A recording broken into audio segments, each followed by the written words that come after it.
오늘 본문은 예수님께서 빌라도와 헤롯에게 재판을 받는 장면입니다. 최종 판결은 이제 다음 주에 볼 것이고요. 오늘은 빌라도에게 재판을 받고 헤롯에게 넘겨졌다가 다시 빌라도에게 돌아오는 그런 장면입니다. 우리는 지난주에 예수님께서 유대 사회의 최고 의결 기구였던 산헤드린 공회에서 재판받는 장면을 보았죠. 지난주에 봤던 게 이제 유대 사회에서의 종교 재판이라고 하면, 오늘은 예수님께서 세상 법정에 넘겨져서 세상 재판을 받는다, 이렇게 이해할 수도 있을 것 같습니다. 예수님께서 지난주에 볼던 말씀에서 가야바, 대제사장 가야바의 집에서 비공식적으로 신문을 받으시고 아주 조롱받고 모욕을 받으셨죠. 그리고 이른 아침 산헤드린 공회에 넘겨지셨습니다. 예수님께서 이제 피고인으로 서신 것이죠. 예수님께서 첫 번째 받은 질문은 네가 그리스도냐라는 질문이었습니다. 예수님은 이제 피고인으로 산헤드린 재판에 서셨기 때문에 공식적으로 답변을 하셔야 했죠. 예수님은 내가 물어도 너희가 답하지 않을 거다라는 모호한 말을 하시면서 인자가 하나님의 권능의 우편에 앉을 것이다 라는 말씀을 하셨습니다. 그 말은 너희들이 생각하는 그런 메시아가 아니라 나는 하나님께서 보내신 참된 메시아가 맞다라고 그렇게 밝히신 것이죠. 그리고 두 번째 공회의 질문은 네가 하나님의 아들이냐라는 것이었습니다. 예수님은 너희들이 내가 그라고 말하고 있다라고 얘기를 하자 공회는 더 이상 물어볼 필요도 없다라면서 재판을 끝내버리죠. 그렇게 예수님은 유대 사회에서 최고의 종교 집단이라고 할 수 있죠. 최고의 의결기구였던 산헤드린 공회에 의해서 신성모독죄로 유죄 판결을 받습니다. 그리고 이제 산헤드린 공회가 예수님을 빌라도에게 넘기는 거죠. 그게 이제 오늘 본문입니다. 1절부터 23장 1절부터 12절인데요. 1절은 첫 번째 상황으로서 예수님께서 빌라도 재판에 회부되는 장면이고요. 2절은 종교 지도자들 산헤드린이 예수님에 대해 세 가지 죄목으로 고발을 합니다. 그리고 3절 4절에는 빌라도가 예수님을 보니까 아무런 죄를 찾을 수가 없는 거예요. 그래서 죄가 없다라고 데리고 온 사람들에게 얘기를 하는 거죠. 그러니까 5절에 산헤드린 그 무리가 반발을 하는 거죠. 죄가 있다 라고. 그리고 6절 7절에 빌라도가 예수님을 헤롯에게 보냅니다. 헤롯 안티파스라는 사람에게 보낸 거예요. 당시 갈릴리 분봉왕에게 보내는 거죠. 그리고 8절 9절에 예수님께서 헤롯 안티파스에게 넘겨진 다음에 헤롯 안티파스에게 신문 받는 장면이 나오고, 10절에 종교 지도자들이 거기까지 따라와서 헤롯 안티파스에게 계속해서 예수님을 고발하는 장면이 나옵니다. 그리고 11절에 헤롯이 예수님에게 아무런 죄를 찾지 못하고 다시 빌라도에게 보내는 장면이 나오고, 마지막 12절에 빌라도와 헤롯이 사이가 좋지 않았으나 예수님 때문에 서로 친구가 되었다 하는 결론으로 끝납니다. 오늘 장면을 통해서 예수님께서 어떻게 빌라도에게 끌려가시고 또다시 헤롯에게 보내져서 신문을 받고 이 과정을 좀 살펴보고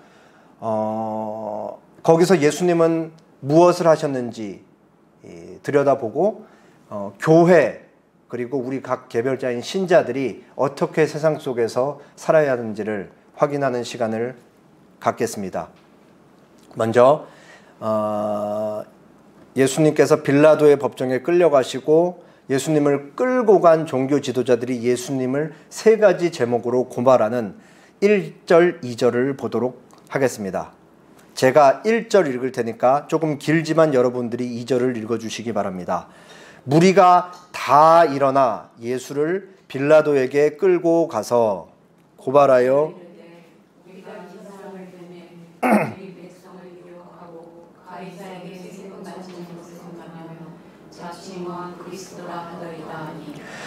산헤드린 공회 재판을 마친 공회원들은 예수님을 빌라도에게 끌고 가죠. 예수님을 빌라도의 재판에 넘기신 거예요. 우리가 잘 알듯이 빌라도는 로마 제국에서 파견한 유대를 다스리는 총독이었죠. 이때 당시에 총독의 직무가 뭐였냐? 크게 세 가지였어요. 세 가지. 첫 번째, 당시에 이스라엘이 유대 사회가 로마 속국이기 때문에 거기에 로마 군대들이 주둔하고 있었잖아요. 그러니까 빌라도가 하는 일은 뭐냐? 총독이 하는 일은 뭐냐? 이스라엘을 잘 다스리기 위해 거기에 주둔하고 있는 군인들을 총 관리하고 지휘하는 그런 일을 했습니다. 그리고 두 번째, 사법 기능이, 로마 제국의 사법 기능이 유대 사회에서 잘 작동하게 하기 위해서 그 사법 관리를 이렇게 감독했던 것을 했고요. 세 번째로는 재정 업무. 유대인들이 세금을 잘 내서 세금이 로마 제국으로 잘 들어갈 수 있게끔 그 재정 업무를 관리를 했습니다. 세 가지. 첫째, 군인 통솔. 두 번째, 사법 기능 감독. 세 번째, 그리고 세금, 재정 업무. 이 세 가지 이렇게 세 가지 책무를 갖고 있는데, 이제 산헤드린 공회가 예수님을 빌라도 앞에 끌고 온 거는 뭐 때문에 끌고 왔을까요? 이 세 가지 중에 두 번째, 사법 재판을 받게 하기 위해서였던 거죠.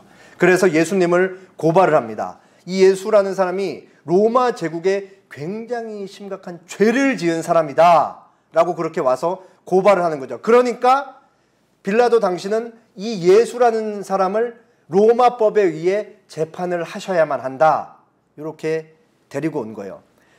마태복음 27장 1, 2절에 보면 산헤드린 공회에 참석했던 종교 지도자들이 종교 재판을 마친 이후에 의논했는데 이렇게 얘기를 하고 있습니다.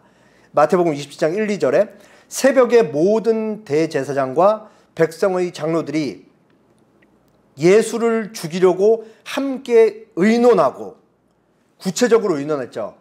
유대 사회에선 신성모독으로 판결을 받았으니까 어떻게 하면 빌라도에게 넘겨줘서 세상 법정에서 사형 판결을 받게 할 수 있을까? 그렇게 의논을 하고 결박하여 끌고 가서 총독 빌라도에게 넘겨줬다, 그렇게 얘기를 하고 있습니다. 산헤드린의 목표는 단 한 가지예요. 산헤드린이 예수님을 빌라도에게 넘겨주는 이유는 단 한 가지, 목적은 단 한 가지. 뭐죠? 예수님을 죽여버리는 거죠. 왜 넘겨주고 있느냐? 유대인들에게는 사형을 할 수 있는 권한이 없었어요. 로마 제국이 속국에게는 사형할 수 있는 권한을 허락하지 않았기 때문이죠. 그러니까 예수님을 세상 법적의 죄목으로 넘기고 거기서 사형 판결을 받게 하려는 아주 악의적인 시도를 하고 있는 것이죠. 예수님이 빌라도 법정에 넘겨져서 산헤드린을 통해 받았던 죄목은 크게 세 가지입니다. 첫 번째, 우리가 이 사람, 예수라는 이 작자를 보니까 이 사람은 우리의 유대 백성을 미혹하는 사람입니다. 여기서 우리 백성을 미혹한다는 것은 학교 선생님이 뭐 학생들에게 어떤 어떤 그 가르침을 가르친 정도, 이 정도로 백성을 미혹한다라는 표현이 아니에요. 그거보다 훨씬 더 나아가서 정치적인 의미로서 유대 백성들을 미혹한다라는 거죠. 뭘 얘기를 하고 있는 거예요? 예수님이 유대인들을 선동해가지고 로마 제국을 향해서 독립전쟁을 일으키는 반란을 도모하고 있다라는 의미로서 이렇게 고발을 하고 있는 것이죠. 두 번째 죄목은 뭐냐? 가이사에게 세금 바치는 것을 금한다. 예수님이 유대 백성들을 가르칠 때 로마 황제에게 세금을 바치지 말라고 한다라는 거예요. 새빨간 거짓말이잖아요. 예수님이 뭐라 그랬어요? 우리가 가이사에게 세금을 바치는 것이 옳습니까? 라고 묻자 예수님이 뭐라 그랬죠? 가이사의 것은 가이사에게, 하나님의 것은 하나님에게 바치라 라고 분명히 말씀하셨잖아요. 근데 지도자들이 거짓말을 하면서 예수님 고발하고 있는 거죠.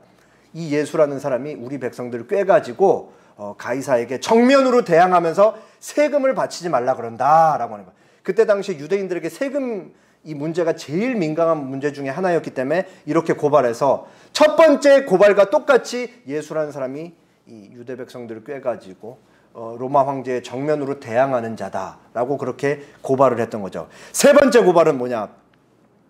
자칭 왕 그리스도라 하더이다. 지금 빌라도 앞에 선 예수라는 사람이 자기 스스로를 메시아 구원자, 유대인들의 메시아 구원자라고 얘기하면서 동시에 자기를 왕이라고 얘기를 한다라고 고발한 거예요. 빌라도에게는 아주 부담스러운 고발의 내용인 거죠. 이때 당시에 유대인의 왕이라고 하면 백성들을 다스리는, 백성들을 통치할 수 있는 권한을 갖고 있는 건데 빌라도에게 왕은 누구밖에 없어요? 로마 황제 한 명밖에 없잖아요. 근데 이 사람이 유대인의 왕이라 그러고 자칭 왕이라 그런다? 그러면 자칫 정치적으로 반란을 도모하는 세력으로 이해될 수가 있으니까 폭동을 일으킬 가능성이 다분하니까 빌라도에게는 부담스러운 고발인 것이죠. 사내들이는 예수님을 빌라도 앞에 끌고 와서 세 가지 제목으로 고발을 했는데 결국은 하나라고 할 수 있는 거예요. 결국은 뭘 얘기하고 있는 거예요? 당신 앞에 있는 이 예수라는 사람이 반란을 도모하는 주동자이다. 그러니까 당장 사형시켜라. 요거 얘기하고 있는 거죠. 빌라도가 이걸 알까요? 모를까요? 당연히 알고 있어요.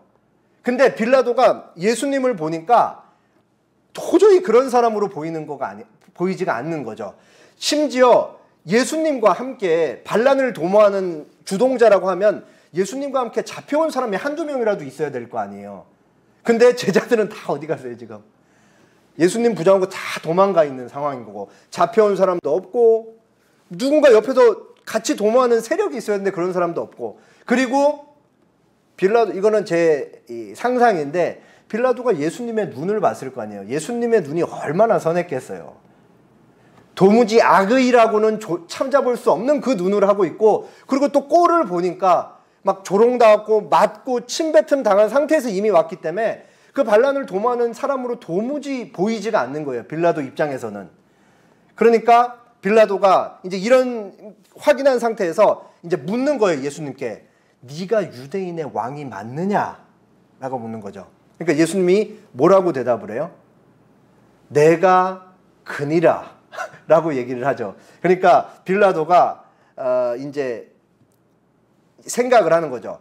여기서 네가 왕이 맞느냐라고 했을 때 내가 그니라라고 쓰면은 두 사람 다 어떤 동일한 단어를 사용하고 있는 거예요? 왕이라는 단어를 사용하고 있잖아요. 근데 우리가 일상생활을 살면서도 똑같은 단어를 사용하지만 이 사람에게는 그 단어가 전혀 다른 의미로 저 사람에게는 그 단어가 전혀 다른 의미로 이해되는 경우가 내용이 다른 경우가 많잖아요. 빌라도가 생각하는 왕과 예수님이 말씀하시는 왕이 똑같은 왕이라는 단어지만 전혀 다른 의미로서의 왕이라는 내용을 갖고 있는 거예요. 빌라도에게 왕은 누구예요? 로마 황제, 절대 권력과 군사력을 가지고 당대 제국을 이뤄낸 평화를 일궈낸 로마 황제가 빌라도의 머릿속에 있는 왕상인 거예요. 그럼 예수님은 빌라도 앞에 분명히 얘기를 했어요. 요한복음 18장 36절에 내 나라는 이 세상에 속한 것이 아니다. 그러니까 예수님은 빌라도가 생각하는 로마 황제와 같은 왕이 아니고 이 세상에 속하는 왕이 아닌 하나님의 말씀에 순종하면서 하나님 나라의 왕으로서 유대인의 왕으로 와 있다. 그리고 십자가를 지러 죽을 것이다. 이것까지 다 포함한 얘기를 하고 계신 거죠. 빌라도가 뭐 전혀 이해를 하지 못하죠. 그러니까 빌라도가 이제 어쨌든 예수님의 말을 이해를 못했지만 예수님이 하신 말씀을 들었음에도 불구하고 자기 눈앞에 있는 예수님을 보면서 이 사람은 도무지 이 로마법에 뭐 반란죄로 문제를 일으킬 사람이 아니다라는 판단을 해요. 그렇게 해서 제사장 무리들에게 이 사람은 죄가 없다라고 얘기를 하죠. 그러니까 예수님을 데리고 온 사내들이니 아주 강하게 반발을 합니다. 5절, 6절, 7절인데요. 제가 5절, 6절 읽고 여러분이 7절 읽어주시기 바랍니다. 무리가 더욱 강하게 말하되 그가 온 유대에서 가르치고 갈릴리에서부터 시작하여 여기까지 와서 백성을 소동하게 하나이다. 빌라도가 듣고 그가 갈릴리 사람이냐 물어. 헤롯의 관할에 속한 줄 알고 헤롯에게 보내니 그때 헤롯이 예루살렘에 있더라. 빌라도가 예수님을 보는데 아무런 죄를 찾을 수가 없는 거예요. 근데 사내들이는 계속해서 빌라도를 압박하고 있죠. 죽이라고 저 사람은 유죄하다. 빌라도가 지금 엄청 이러지도 못하고 저러지도 못하는 거예요. 왜 그러냐? 이 과거에 사건이 있었는데 그 헤롯 대왕이 그 고대 이스라엘 사회를 넓게 통치를 하다가 죽고 난 다음에 아들들이 헤롯 대왕이 다스리던 땅들을 분할 통치를 했잖아요. 그 중에 지금 예루살렘에 있는 유대 땅과 그 위에 있는 사마리아와 조금 아래에 있는 이두메 땅을 헤롯 아들 중에 헤롯 아켈라오라는 사람이 이제 물려받아갖고 통치를 했어요. 근데 이 헤롯 아켈라오가 유대인들의 심기를 좀 건드린 거예요. 그래서 유대인들이 어떻게 했냐? 사절단을 로마 황제에게 직접 보내갖고 이 사람 통치 엉망으로 하고, 이 사람 때문에 지금 우리 유대 사회가 엉망진창이 되고 있으니까 당신은 빨리 처리해 주십시오. 이래갖고 황제가 화가 난 거예요. 땅을 잘 다스리라고 맡겨놨더니만 똑바로 통치를 못하고 사절단이 이렇게 왔으니까 황제가 화나서 헤롯 아켈라오를 불러다가 신문하고 귀양을 보내버려요. 이 과거에 있었던 내용이, 헤롯 아켈라오가 귀양 간 다음에 그 유대 사회에는 이제 로마에서 직접 파송한 총독들이 1대, 2대, 3대로 이제 오는 거거든요. 오늘 본문의 본디오 빌라도는 5번째 총독이에요. 이걸 다 이제 알고 있으니까 이 유대인들이, 그리고 이 사내들인 기득권을 장악하고 있는 사람들이 얼마나 까다로운 사람인지를 아는 거예요. 그러니까 예수님한테 아무런 죄를 찾을 수가 없다라는 생각을 갖고 있는데, 동시에 이 사람들 잘못 건드렸다가 사절단 보내서 자기 이 직위를 빼앗길 수도 있고 그럴 수도 있으니까 함부로 하질 못하고 진퇴양난에 빠져 있는 거죠. 그때 헤롯 빌라도의 머릿속에, 그리고 빌라도에게 굉장히 아주 묘수가 떠오르는 거예요. 뭐냐? 그 사내들인이 그 예수님을 고소할 때, 다시 반발하면서 강하게 고소할 때 뭐라 그러냐? 그가 온 유대에서 가르치고 갈릴리에서부터 시작하여 여기까지 왔다. 갈릴리라는 단어가 이제 그 빌라도 머릿속에 딱 꽂힌 거죠. 왜 그러냐? 여기 그 분홍색으로 되어 있는 것이 이제 당시 총독이 다스리는, 그리고 여기 예루살렘이 예수님이 지금 문제가 돼서 잡혀온 곳이죠. 그리고 보라색으로 되어 있는 데가 헤롯 안티파스의 영토예요. 행정구역. 근데 북쪽에 보면 갈릴리, 여기 갈릴리가 어디예요? 예수님이 공생애 사역하고 잘하시고 공생애 사역한 곳이죠. 그러니까 예수님은 갈릴리 소속이니까 예수라는 이 사람이 갈릴리에서부터 왔다라는 말을 들으니까 그 빌라도의 머릿속에 반짝하고 떠오르는 묘수가 뭐예요? 아, 빨리 떠넘겨버리자.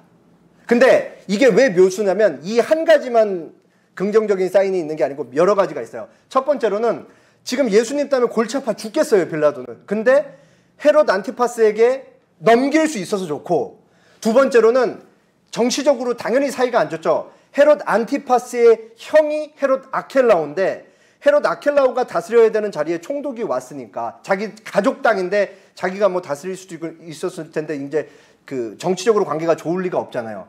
근데 거기다가 빌라도 입장에서는 이 예수라는 사람, 당신 행정구역에서 살고 그 생활했던 사람 아닙니까? 하고 해서 존중의 의미를 표시하는 것으로 좋을 수 있고, 그리고 헤롯 안티파스가 예수님을 유죄 판결해서 죽여버리면 더 좋은 것이고, 그렇지 않고 아무런 죄가 없다라 그래도 이 사내들은 앞에 갈릴리에 있는 분봉왕도 나랑 똑같이 예수라는 사람을 무죄 판결 내리지 않냐라 그래서 설득하기 좀 더 용이할 수 있으니까 여러 가지로 예수님을 헤롯 안티파스에게 보내는 게 묘수였던 것이죠. 그때 마침 헤롯 안티파스가 예루살렘에 와 있었습니다. 아마도 그 유월절이었으니까 이제 유월절을 지키기 위해서 이제 와 있었던 것 같아요. 그래서 빌라도가 예수님을 헤롯 안티파스에게 보내죠. 그래서 끌려가셔서 이제 헤롯 안티파스에게 신문을 받으십니다. 그게 이제 8절 9절이에요. 헤롯이 예수를 보고 매우 기뻐하니 이는 그의 소문을 들었으므로 보고자 한 지 오래였고, 또한 무엇이나 이적 행하심을 볼까 바랐던 연고로라. 여러 말로 물으나 아무 말도 대답하지 아니하시니. 예수님은 헤롯 안티파스에게 신문 받기 위해 끌려갑니다. 헤롯은 오래전부터 예수님을 보고 싶어 했죠. 예수님이 갈릴리에서 공생의 사역을 하실 때 너무나 많은 소문을 그곳 분봉 안으로 들어왔고, 특별히 헤롯 안티파스의 이 주목을 끌었던 건 뭐냐? 예수님이 기적을 일으키시는 사람이었다. 그래서 헤롯이 예수님을 보니까 너무 기뻐하는 거예요. 뭐 때문에 기뻐하는 거예요? 호기심 때문에. 그래서 예수님을 마치 서커스에서 사람들을 기쁘게 하는 광대처럼 너 기적 행할 줄 안다며? 기적 해마. 기적 행해봐, 기적 행해봐 이런 식으로 조롱하면서 계속해서 예수님에게 여러 가지를 물었던 것이죠. 그러니까 예수님께서 어떻게 하냐? 아무런 대답을 하지 않으셨습니다. 그렇게 예수님은 빌라도에서부터 헤롯 안티파스에게까지 와서 예수님에게 그 고발을 당하는 것이죠. 그리고 이제 마지막 부분입니다. 11절, 12절. 제가 11절 읽고 여러분이 12절 읽겠습니다. 헤롯이 그 군인들과 함께 예수를 업심여기며 희롱하고 빛난 옷을 입혀 빌라도에게 도로 보내니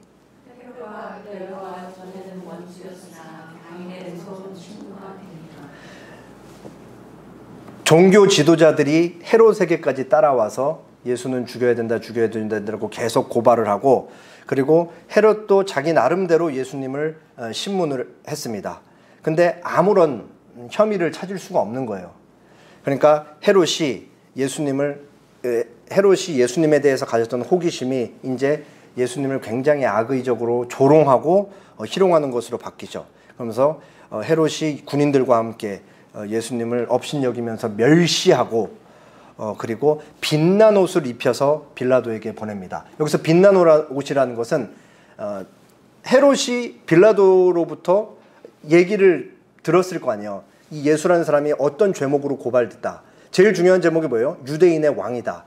헤롯이 이 얘기를 듣고 충분히 신문했는데 예수님한테 아무런 잘못이 없는 거죠. 그래서 빛난 옷을 입혀서 빌라도에게 보냈다는 거는 뭘 의미하는 거예요? 웃기지 마라. 이 사람이 무슨 왕이냐. 내가 보기에는 이 사람이 왕이라는 그거를 전혀 찾을 수 없다. 그러면서 조롱조로 빛난 옷을 입혀서 빌라도에게 돌려보낸 거예요. 그러면서 빌라도에게 이 사람은 무슨 유대인의 왕입니까? 전혀 유대인의 왕으로 반란을 도모할 사람이 아닙니다라고 옷을 입혀서 이렇게 보냈던 것이죠. 답을 한 거예요. 헤롯 입장에서는 빌라도에게. 그러면서 동시에 빌라도가 이 예수라는 사람이 당신 행정구역 사람이니까 당신이 좀 판결해 주십시오라고 존중을 보였듯이 헤롯도 그래도 예루살렘에서 잡혔으니까 당신이 처리해야죠라고 해서 존중을 보인다라는 의미로 헤롯과 빌라도가 전에는 원수였으나 당일에는 예수라는 이 예수님 때문에 친구가 되었다라는 걸로 이렇게 본문이 끝나는 거예요. 자, 성경을 읽을 때 우리가 집에서 읽거나 오늘처럼 이렇게 설교를 들을 때 한번 쓱 들을 때 우리가 뭔가 질문을 하지는 않잖아요. 근데 성경을 읽을 때 질문을 하는 게 너무 중요하다라는 생각을 합니다. 예수님께서 빌라도에게 넘겨지고 헤롯 안티파스에게 넘겨지는데 빌라도와 헤롯이 예수님을 보면서 공통적으로 보인 행동이 있죠. 그게 뭐예요? 예수님에게 아무런 잘못을 찾지 못했다. 예수님은 무죄라는 거예요. 근데 그러면은 우리가 일반 상식으로 생각했을 때 우리가 어떤 혐의를 받아서 재판에 회부되는데 그 판결을 해야 되는 사람이 우리를 무죄라고 생각해요. 그러면은 우리는 어때요? 억울하니까 막 항의를 하고 빨리 풀어달라고 얘기를 해야 되잖아요. 근데 예수님의 본문에서 나타나는 예수님의 반응은 뭐예요? 정의를 호소하거나 항의를 해서 지금 빨리 여기서 놓아달라고 얘기하는 그게 전혀 없죠. 예수님의 일관된 반응은 뭐예요? 침묵이에요. 침묵. 예수님은 아무 말씀을 하지 않고 자기 변호를 전혀 하지 않으시는 것이죠. 그럼 예수님은 왜 이렇게 침묵으로 일관하고 계시는가? 1885년에 반고흐가 그린 그림입니다. 성경이 펼쳐져 있죠. 그리고 앞에 소설책이 있고 오른쪽에 꺼진 촛불이 있습니다. 성경이 퍼져 있는데 보니까 어느 정도에서 펴져 있는 것 같아요. 제가 누가복음 설교할 때 최소한 5번 이상은 인용했던 것 같아요. 이사야서 53장을 지금 펼쳐놓고 있는 거예요. 그리고 이 성경책은 고우의 목사였던 고우 아버지가 사용했던 성경책이었다고 합니다.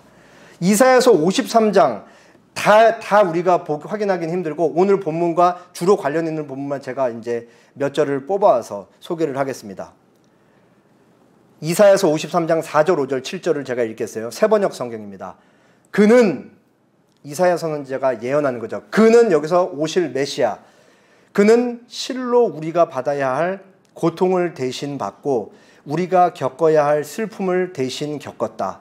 그러나 우리는 그가 징벌을 받아서 하나님에게 맞으며 고난을 받는다고 생각하였다. 그러나 그가 찔린 것은 우리의 허물 때문이고 그가 상처를 받은 것은 우리의 악함 때문이다.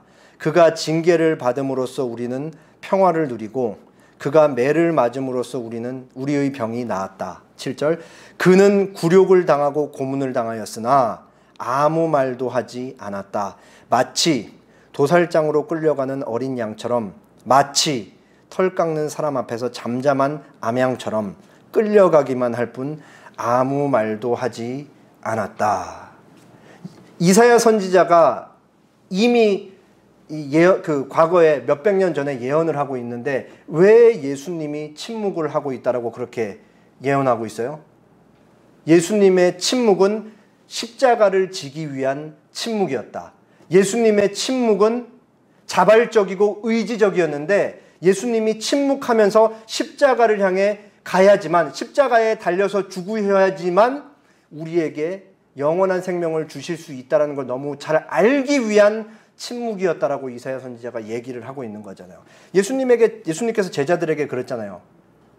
한 알의 밀이 땅에 떨어져 죽지 않으면 한 알 그대로 있고 죽으면 많은 열매를 맺는다.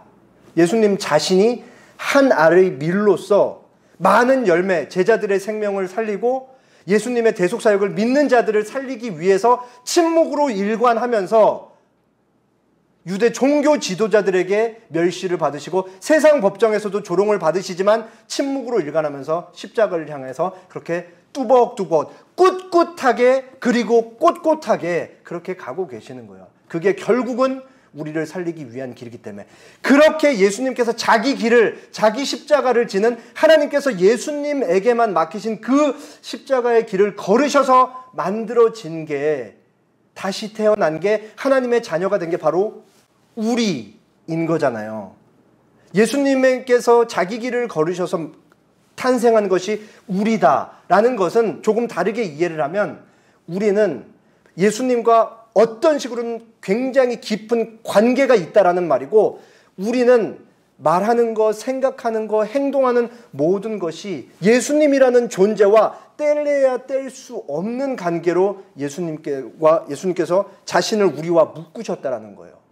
우리도 예수님으로부터 뗄래야 뗄 수 없는 관계가 되는 것이고 예수님도 우리의 머리로서 우리를 지체로 삼고 있기 때문에 우리와 뗄래야 뗄 수 없이, 우리와 떨어져서는 존재할 수가 없는 그런 관계이신 거죠. 그게 바로 교회와 교회의 신랑 되신 예수님, 예수님과 예수님의 신부 되신 교회, 신부인 교회의 관계인 거예요.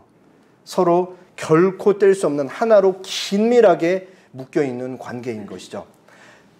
하나님께서 교회에 얼마나 막중한 사명을 주셨는지 다들 기억하실 것입니다.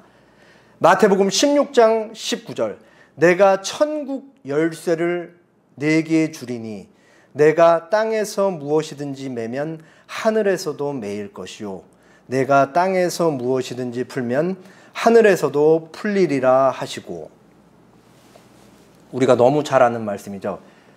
베드로가 주는 그리스도시요 살아계신 하나님의 아들입니다 라고 신앙을 고백했을 때 예수님께서 그 신앙 고백 위에 나의 교회를 세울 것이다 라고 하신 다음에 이 얘기를 한 거예요. 교회의 사명, 교회의 존재 목적은 뭐냐? 천국 열쇠로 예수님께서 비유해서 말씀하시죠. 그리고 천국 열쇠를 통해서 교회가 왜 존재하는지를 이렇게 말씀하시는 거예요. 그러면은 이게 뭐예요? 열쇠. 다들 한 번에 못 알아보실까 봐 쉬운 것까지 제가 하는데, 열쇠는 왜 필요해요? 열쇠는 뭐 없이 존재할 수가 없어요.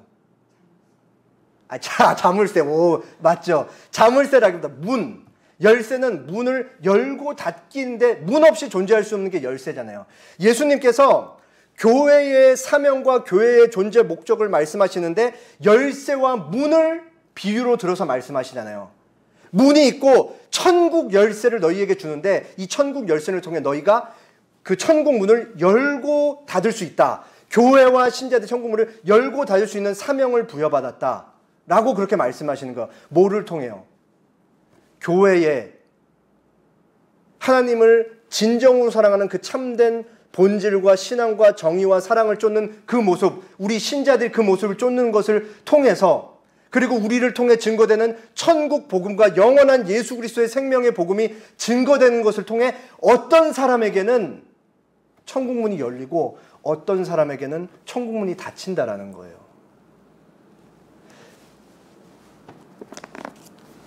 참 지난 몇십 년 동안 한국교회의 아픈 치부라고 할 수 있는데, 제가 지금까지 부교역자 생활하고 이제 교회를 개척까지 제 비슷한 나이 또래를 많이 만나봤는데, 그 청년들이 교회 신앙을, 교회 정을 잘 못 붙이고 자꾸 방황하면서 교회에 정착하지 못하는 이유 중에 제가 가장 많이 들었던 거는 부모의 교회에서의 모습과 집안에서의 모습이 180도 달랐다는 게 가장 큰 이유였어요. 그러니까 이런 거를 생각하면은 우리의 삶이 얼마나 중요한지를 우리가 알 수 있는 거죠. 누군가에게는 우리의 삶과 말을 통해 천국문이 닫히고 열린다라는 사실을 생각하면 우리의 존재 목적, 우리의 사명, 그리고 우리의 삶이 얼마나 긴밀하게 연결돼서 우리가 얼마나 조심스럽게 생각하고 말하고 행동해야 되는지를 우리가 알 수 있는 것이죠. 살면서 제일 쉬운 거는 말 한마디 던지는 거잖아요. 아휴, 저 요즘 너무 이런저런 고민들로 힘듭니다. 아이고, 괜찮아. 하나님이 다 위로해 주실 거야. 너무 쉽죠, 너무. 사람들은 근데 이 세상에는 바보가 없기 때문에 저 사람 입에 떨어지는 말의 진정성을 파악하기 위해선 반드시 저 사람의 행동을 보는 거예요. 말에 무게가 실리고 말에 힘이 실리기 위해서는 반드시 행동이 같이 따라와 줘야 된다. 이거를 모르는 바보는 이 세상에 없어요. 모두가 알고 있어요. 맨날 우리가 입으로 예수 천당을 외쳐도 우리의 삶이 그 예수님이 걸으셨던 그 길을 동일하게 쫓아가는 거로 뒷받쳐주지 않으면은 사람들은 속으로 엄청나게 비웃는 거예요. 순 가짜다. 그리고 사람들은 속으로 판단하죠. 어떤 사람이 믿는 예수는 진짜 예수고 어떤 사람이 믿는 예수는 가짜 예수다라고 이렇게 무섭고 냉철하게 판단을 하는 거예요.